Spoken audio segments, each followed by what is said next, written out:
Are you suffering from a health problem? Any chronic health problem? Diabetes, back pain, knee pain, thyroid, constipation, acne, high blood pressure, PCOD, low energy, obesity, or even excess weight? What if I tell you that changing your food can cure your disease? Which means that if you change your diet, follow it religiously, and get your blood tests done after 3 months, you will not have that disease anymore. Now, you probably wouldn't believe me. Huh? But what's the relation between my diet and my disease? Food doesn't cure disease, medicines do. You might be thinking, what if I tell you that thousands of people around the world are giving up medicine and curing health problems by changing their diet and lifestyle? In this video, I'll share one simple diet plan that was first suggested to me by my guru. I followed it religiously and I cured my thyroid, PCOD and hair fall without medicine. I've suggested the same diet to hundreds of people and they've all been able to cure diseases.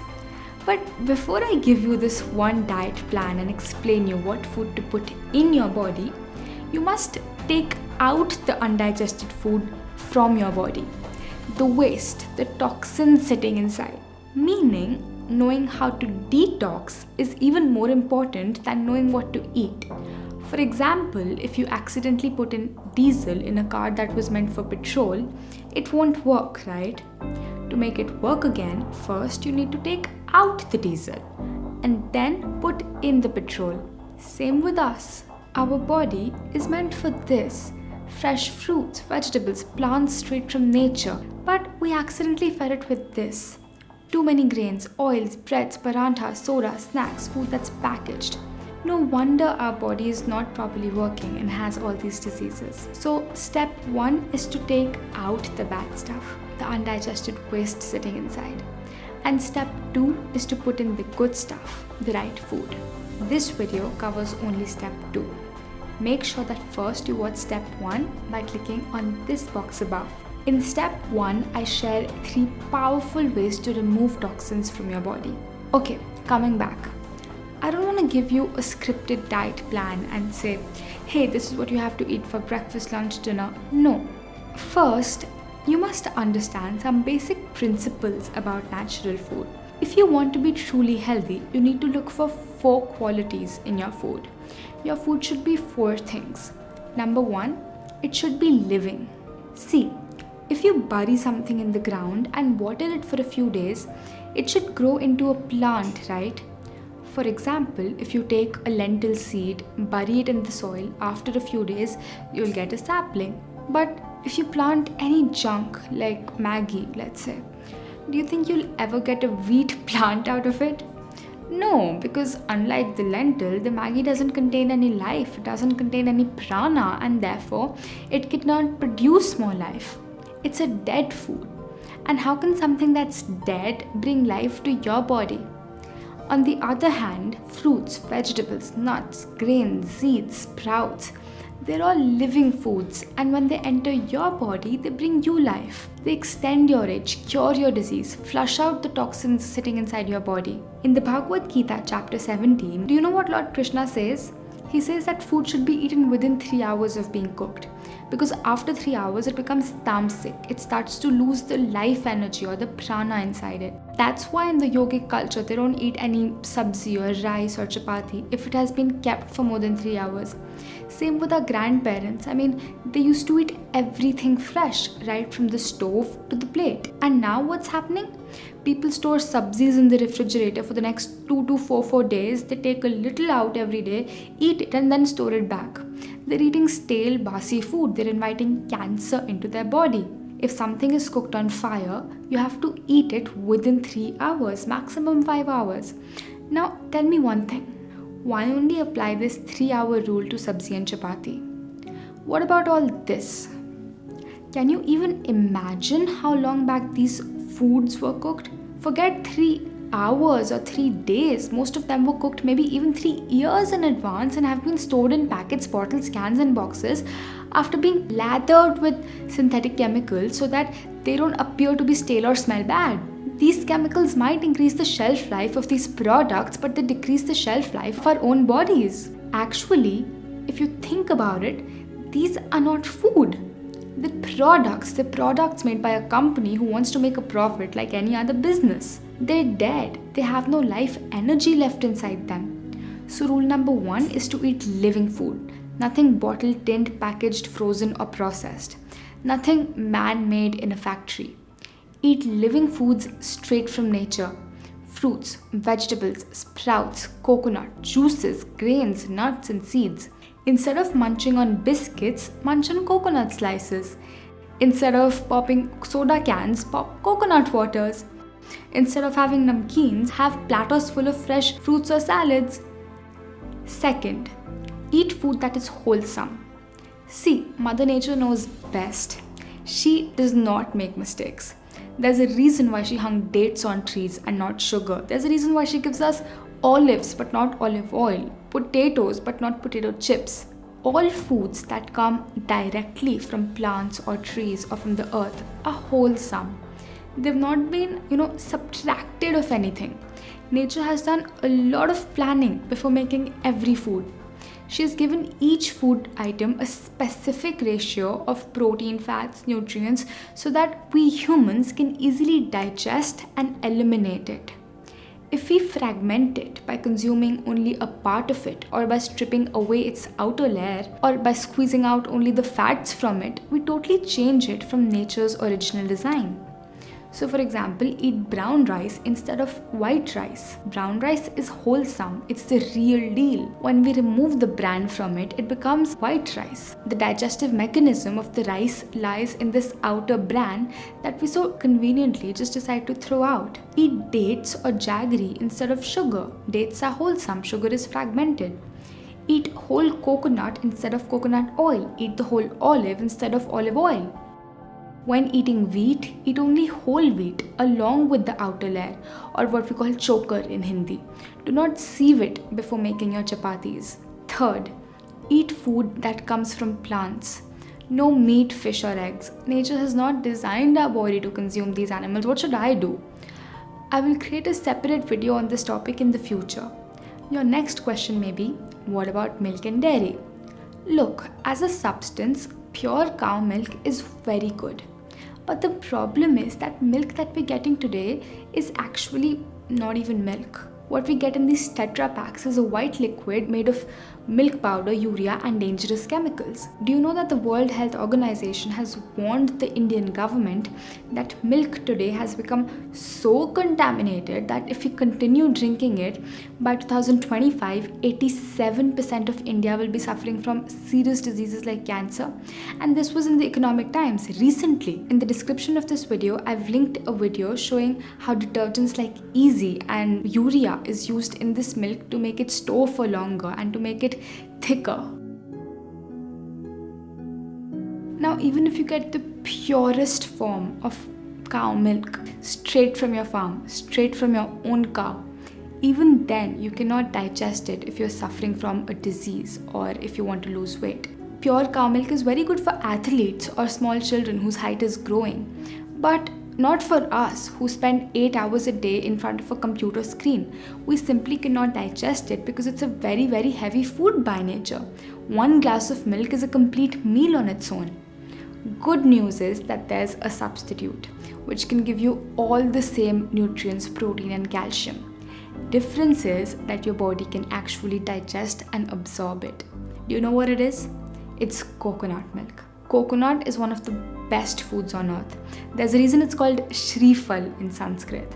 And there's a reason why every birth, every marriage, every auspicious occasion in India starts with the breaking of a coconut. Always make your coconut milk at your own home. It's very easy. The links for all the recipes are given in the YouTube description below. Fourth, your food should be water rich. See, there's two kinds of foods, water rich and water poor. Water-rich foods include fruits such as watermelon, papaya, grapes, oranges, juicy vegetables like tomatoes, cucumber, leafy greens, bottle gourd.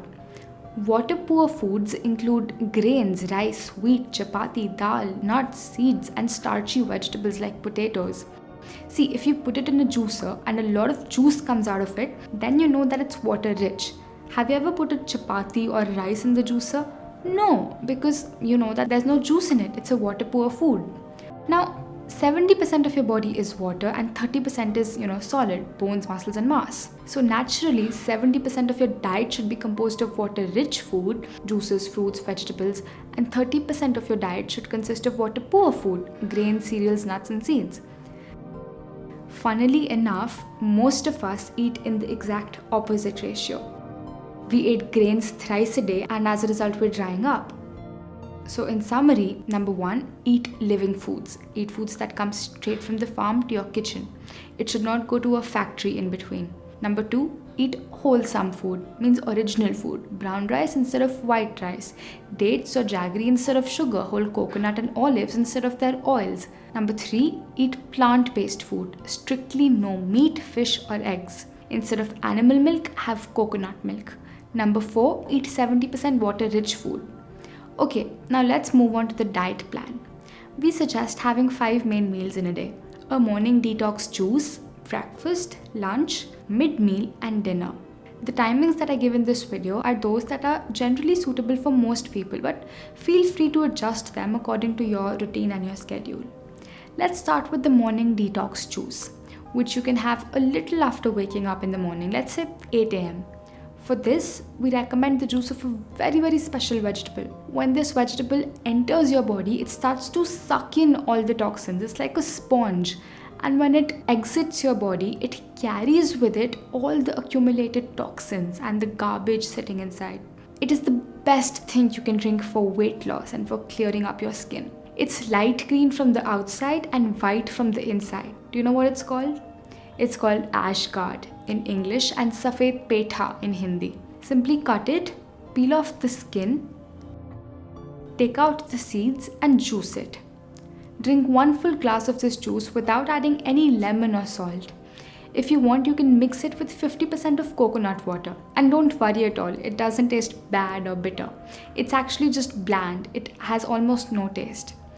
In case ashgar juice is not available, drink 1 glass of coconut water. In case even coconut water is not available in your country or your region, drink the juice of any vegetable, for example, bottle gourd or ghea or celery or cucumber. Then, till about the next 2 hours, eat nothing because the ashgar juice is doing its work inside your body and you don't want to interrupt the cleaning by eating something. At about 10 a.m., it's time for breakfast. For breakfast, you can have a big bowl of fresh seasonal fruits. Can be any fruit you like, preferably water-rich fruits. So avoid bananas. You can eat any combination of fruits that you like. Eat fruits that are always local to your country. Always eat seasonal and regional. If you wish, you can grate some fresh coconut from the top. Then comes time for lunch at about 1 p.m. This is when you can have your grain meal, chapati and sabzi. The chapati that we suggest is a special chapati. It's much more easier to digest. Instead of using 100% wheat flour, it's made of 50% wheat flour and 50% vegetable. So you can make any vegetable chapati, cucumber chapati, beetroot chapati, spinach chapati, bottle gourd chapati, carrot chapati. So this way, even if you're eating 2 chapatis, the grain or the wheat of only 1 chapati is going inside your body. But this doesn't mean that you start eating double the number of chapatis. Eat just as many as you were before. I've made a video showing exactly how to make this kind of chapati. Please watch it by clicking on this box. With chapati comes sabzi. The sabzi that we recommend is also very different. Instead of using oil, we use fresh grated coconut. And instead of using spicy masalas, we use fresh herbs. Watch the method of making sabzi by clicking on this box above. By the way, I've also given the links of all of these videos that I'm mentioning of sabzi and chapati in the description box below. If you eat 1 chapati, have 2 bowls of sabzi. If you eat 2 chapatis, have 4 bowls of sabzi. The idea is to eat more and more of vegetables and less of grains. Once or twice a week, you can also have brown rice instead of chapati. Now, even when you're eating brown rice, if you have 1 bowl of brown rice, have 2 bowls of sabzi. When you eat grains alone, it is very difficult for your body to digest them. But by mixing grains with vegetables, it makes them easier to digest and eliminate from your body. So no dal roti, instead have sabzi roti. No dal rice, instead have sabzi rice. No rajma, no chana, at least till you get completely cured and reach your ideal weight.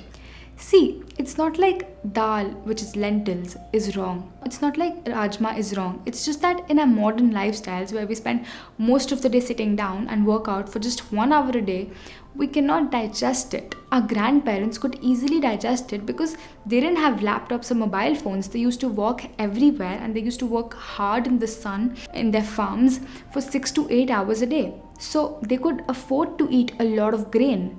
The problem is that we're living the lifestyle of today but eating the diet of our grandparents. And that's why we're falling so diseased as a society. So, back to the meal plan. You might need a mid-meal between your lunch and your dinner. We recommend having the juice of any freshly squeezed vegetable. Or you can also have fresh coconut water again. No biscuits, no namkeens, no snacks. If you feel hungry even after the juice, you can have coconut slices, about 2 to 3 pieces. It's the best healthy snack. Most people are used to drinking tea or coffee at this time. If that's the case with you, you can have herbal tea, but not the packets of green tea which you get from a factory. Make fresh herbal tea at your own home. I've given the recipe in the description below this YouTube video. Then for dinner, have a salad and a soup. Your salad would be raw.